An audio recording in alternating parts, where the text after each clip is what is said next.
Number 9. Pirates stun Yankees in Classic World Series. It is still the only World Series in which Game 7 was decided by a walk-off home run.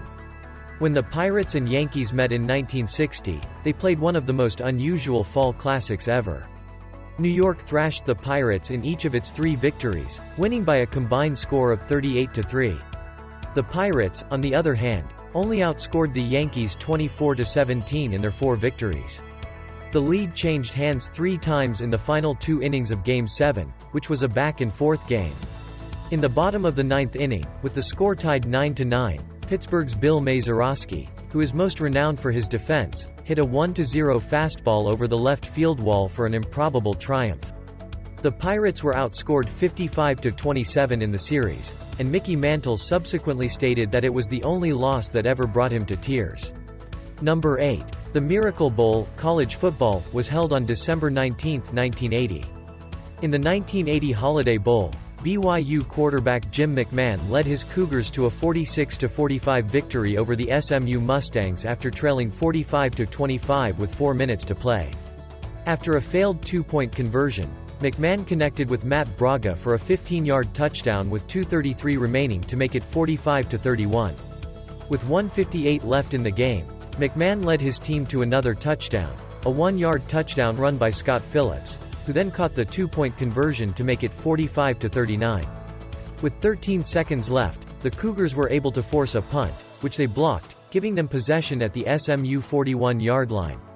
After 2 incomplete passes, McMahon threw a Hail Mary into the end zone, which was recovered by tight end Clay Brown as time expired between 4 SMU defenders. Kurt Ganther entered the game and kicked the game-winning extra point, capping off the incredible comeback. Number 7. Kerri Strug vaults to gold. The 1996 U.S. Olympic women's gymnastics team was not an underdog. The 7 athletes were talented and powerful. In gymnastics, though, the U.S. had never beaten the Russians. Throughout the competition, the teams were evenly matched. Kerri Strug approaches the vault for the final performance of the final day of the competition. Her ankle was badly injured when she fell on her first attempt. Strug limped back to the beginning of the vault, gathered her courage, and tackled it a second time, landing neatly on one foot. Strug's place in the pantheon of American sports greats would be cemented by photographs of her miraculous finish, which included coach Bella Caroli bringing her to the podium to accept her gold. Number 6. Jack Nicklaus masters the Masters. He was the Golden Bear, and winter was approaching. Jack Nicklaus, at 46 years old, was arguably the best golfer in history.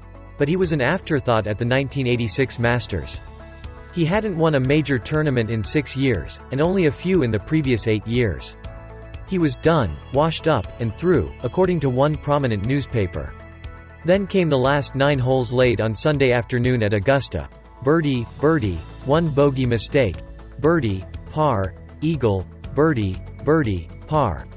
Sportswriters dispersed from their tents to join the crowds hoping to catch a glimpse of a miracle. The Bears' opponents faltered. At Augusta, he fired a 30 on the back 9 and a 65 for the day. Nicklaus proved that age is only a number and that everything is possible in one improbable afternoon. Number 5. Cinderella Man. While the film, Cinderella Man, vilified boxing champion Max Baer and romanticized the Great Depression, the Cinderella Man needs no embellishment. Early successes as a boxer gave James Braddock a shot at the heavyweight title in 1929. Braddock, however, lost the fight, the first of many losses in and out of the ring as the Great Depression set in. Braddock had a string of poor boxing performances and was eventually fighting merely to feed his family. In 1934, an almost defeated Braddock won a couple of upset victories and was granted the opportunity to meet Baer, the world heavyweight champion. Baer was supposed to cruise to victory, and it appeared that he would, but the Cinderella Man refused to give up. Braddock outboxed Baer and won a 15-round unanimous decision against all odds. Number 4. Doug Flutie's Hail Mary. Roger Staubach, who delivered a last-second touchdown pass in a 1975 playoff game and later claimed he yelled a Hail Mary while tossing the ball, deserves credit for inventing the Hail Mary pass. Flutie, on the other hand, threw the most famous Hail Mary of all time 9 years later. With 28 seconds remaining in a 45-41 loss to the Miami Hurricanes, Flutie and his Boston College teammates took the field. Flutie scrambled and tossed a high, end-zone-bound throw as time expired 2 plays and 30 yards later. In one of the most iconic moments in collegiate sports history, Gerard Phelan caught the ball, but Doug Flutie took home all the credit. Number 3. The Immaculate Reception. It's hard to believe now, but the Pittsburgh Steelers were once known as football's lovable losers before the Immaculate Reception in 1972. Season after season, utility is a kind term to describe Steelers football.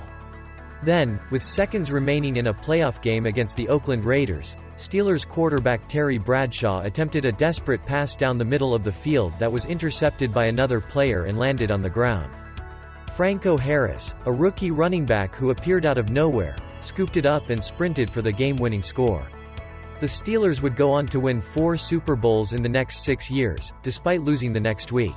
Number 2. Red Sox Reverse the Curse. When the Boston Red Sox won the World Series in 2004, a feat they had not accomplished in 86 years, baseball's favorite myth became history.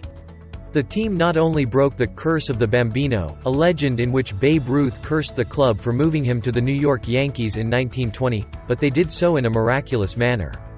With a walk, a stolen base, an RBI single, and a walk-off home run in the bottom of the 9th inning in Game 4 against the Yankees' greatest pitcher, the Red Sox rallied to even the series at 3 games apiece. They would go on to sweep the St. Louis Cardinals in the World Series after winning the next 3 games.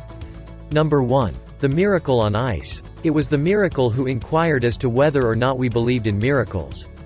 In the 1980 Winter Olympics, the United States Olympic hockey team made up primarily of college players, stunned the Soviet Union on the route to gold.